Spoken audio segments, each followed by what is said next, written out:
When Forgiveness Calls, a story of family, faith, and second chances, Chapter 1. The weight of yesterday. The morning sun filtered through Sarah's Denver apartment as 9-year-old Emma sat coloring at the kitchen table. At 27, Sarah had built a peaceful routine over the past decade, though it came with the constant ache of what she'd lost. Emma had her grandfather's piercing blue eyes, though she would never know that. The resemblance sometimes caught Sarah off guard, bringing back memories of a different life. If you're finding this story relatable and want to hear more real-life stories that touch the heart, make sure to subscribe to our channel. We share authentic narratives that explore the complexities of family, forgiveness, and finding your way back to love. 10 years ago, 17-year-old Sarah Mitchell had stood in her childhood home in small-town Oklahoma, facing her father's rage. Pastor Robert Mitchell's voice had shaken with fury. "You've brought shame upon this family and upon God. We cannot have you living under our roof." Her mother, Linda, had stood silently, tears streaming down her face, trapped between her husbands. Authority and her maternal instincts. The pain of broken family relationships is something many of us can relate to. If these stories resonate with you, please subscribe so you don't miss the powerful conclusions and life lessons we share.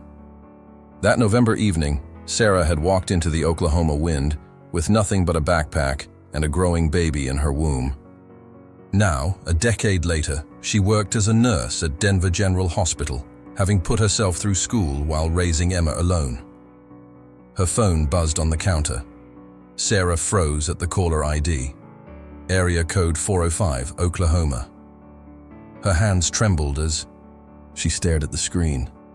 What would you do if you received a call from the past that could change everything? Share your thoughts in the comments below. Sometimes the most difficult decisions lead to the most meaningful outcomes. Chapter 2. The Call That Changes Everything. Sarah answered on the fourth ring. "Hello? Sarah?" The voice was older, frailer than she remembered, but unmistakably her mother's. "Sarah, honey, is that really you?" The kitchen seemed to spin. Sarah gripped the counter. "Mom?" A sob came through the phone. "Oh, my baby girl, I can't believe I'm finally hearing your voice." "Mom, why are you calling now?" Sarah whispered. "Sarah, I need you to sit down." Linda's voice was heavy with grief. "Your father passed away 3 days ago. Heart attack. It was sudden." The words hit like a physical blow. Even after everything, Robert Mitchell was still her father. Life has a way of surprising us with moments that test our capacity for forgiveness and healing. If you're invested in seeing how Sarah navigates this life-changing news, make sure to subscribe for the rest of this powerful journey. "Sarah, I should have fought for you," her mother continued. "I should have chosen my daughter over my fear. I've regretted it every single day for 10 years. Emma tugged at Sarah's pajama pants. "Mommy, who is that?" Sarah sent Emma to play, then sank into a chair. "Mom, you have no idea what these 10 years have been like." "Tell me," Linda said simply. "Tell me about my granddaughter. Tell me everything I've missed." Sarah told her about the terrifying early pregnancy, giving birth alone, sleepless nights with a sick baby, and no one to call. She shared Emma's first steps, first words, first day of school, a decade lived without family support. Linda listened, absorbing the magnitude of what her silence had cost them both. "Sarah," her mother finally said, "would you consider coming home? For the funeral, but also, maybe to start healing what we broke." Sarah stared at the Colorado mountains. This was home now, but the pull of family was stronger than expected. Sometimes, the most difficult conversations open doors we thought were permanently closed. What do you think Sarah should do? Share your perspective in the comments. Your insights might help others facing similar crossroads. Chapter 3. The Journey. Home. 2 days later, Sarah drove east with Emma in the back seat, heading toward Oklahoma for a funeral Emma didn't understand. Sarah had explained gently. They were meeting Grandma Linda and saying goodbye to Grandpa Robert due to grown-up problems from before Emma was born. "Will Grandma Linda like me?" Emma asked as they crossed into Kansas. "She's going to love you." "Sweetheart, you're her first grandchild."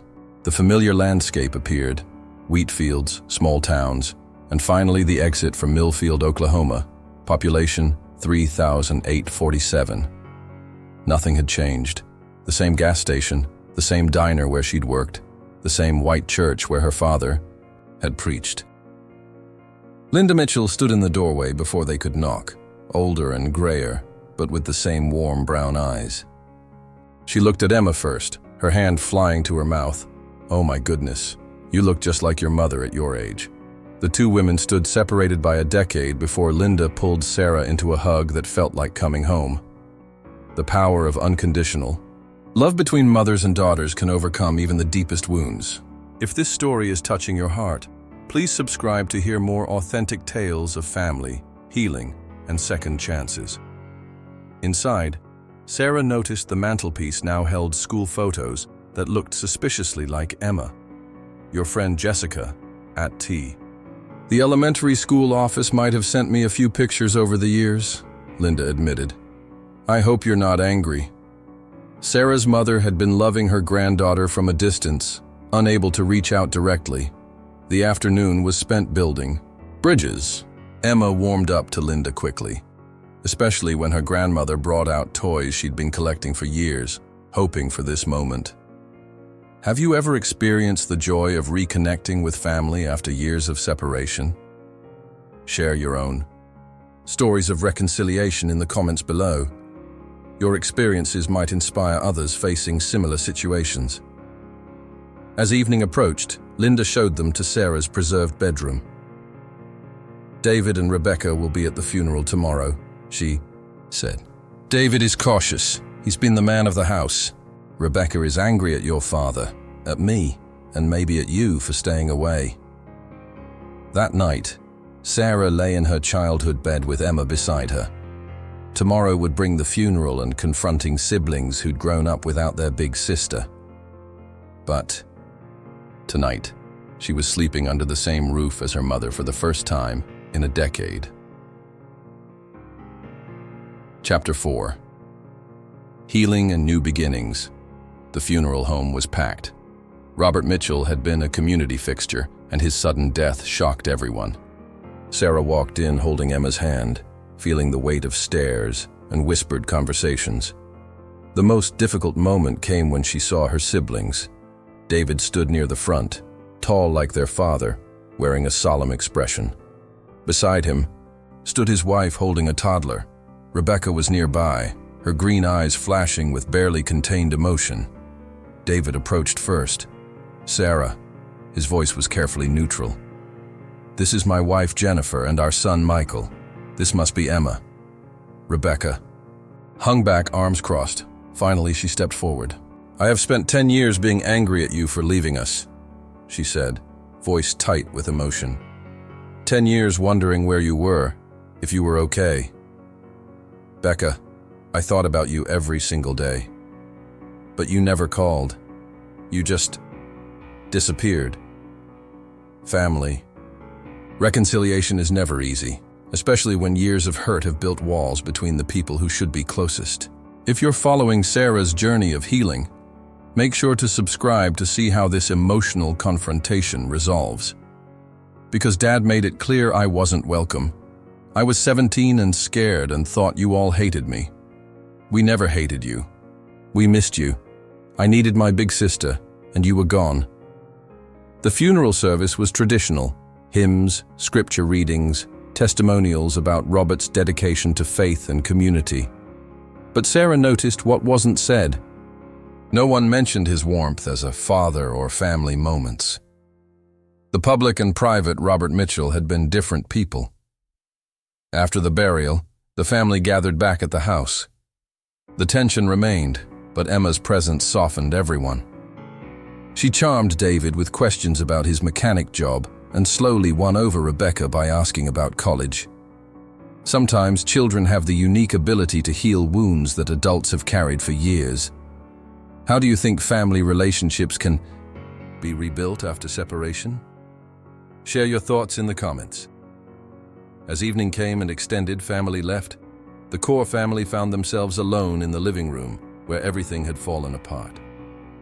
"I think we need to talk," David said gently. "Really talk."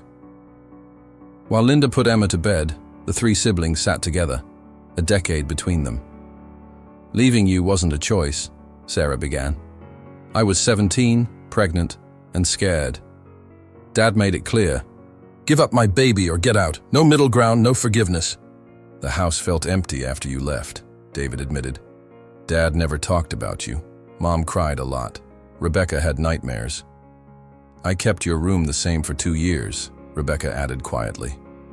"I kept thinking you'd come home." Sarah told them about her decade, the fear, loneliness, but also Emma's milestones and the life she'd built despite its difficult beginning. "I want to know her," Rebecca said suddenly, looking toward the stairs. "I want to know my niece." "You don't have to be everything to everyone anymore," David said. "You have us now, if you want us." The courage it takes to rebuild broken relationships is something many families struggle with. If Sarah's story of reconciliation is resonating with you, please subscribe to continue following stories of healing, forgiveness, and family bonds. Linda returned with a shoebox full of letters, hundreds she'd written to Sarah over the years but never sent, chronicling family news and expressing regrets. "I wrote to you every week," she said through tears. "I just never had the courage to send them. The letters a mother writes but never sends, the words of love that fear keeps us from sharing. What would you say to someone you love but have been afraid to reach out to?" Share your thoughts in the comments. The next morning brought decisions. Sarah had a life in Denver, but the door slammed shut 10 years ago was now wide open. "What if I sold this house and moved to Denver?" Linda asked carefully. "What if we figured out how to be a family across state lines?" Sarah looked around the kitchen filled with memories, both good and painful. "I think I'd like that." Emma appeared, dragging her suitcase.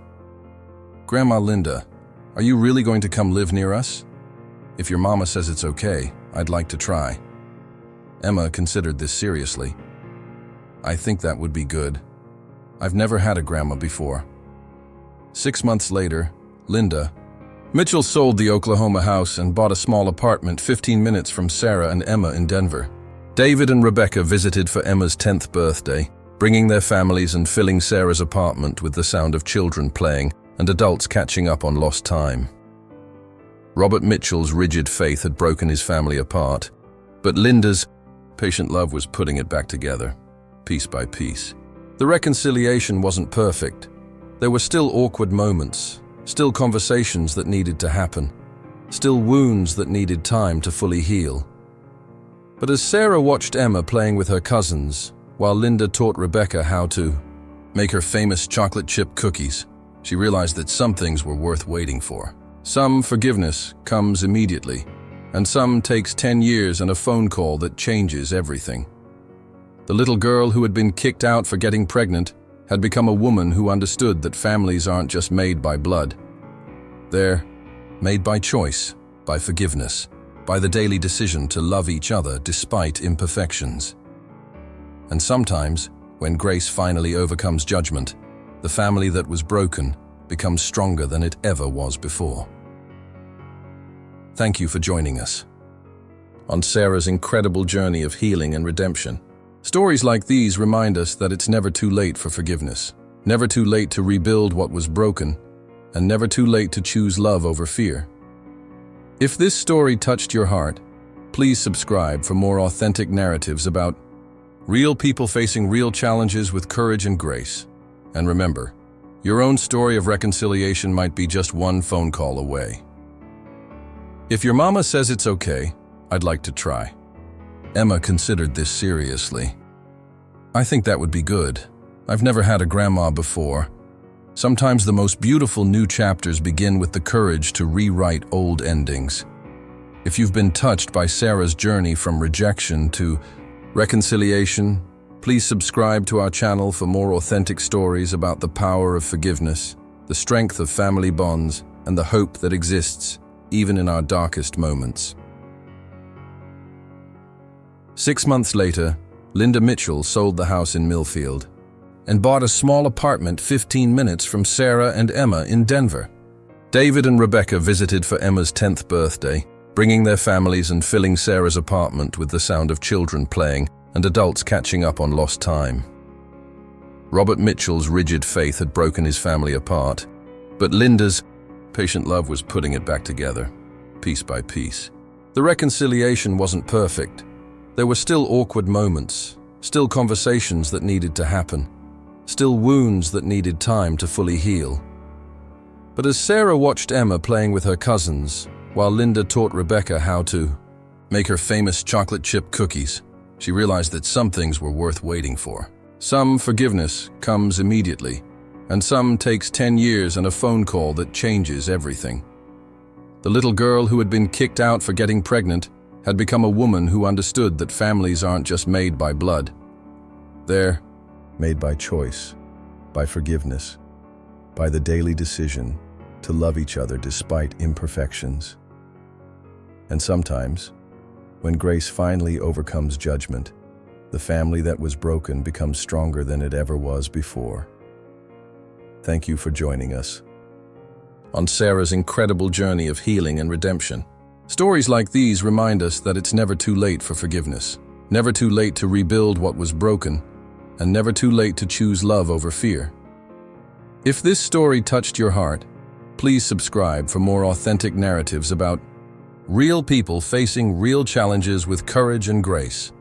And remember, your own story of reconciliation might be just one phone call away.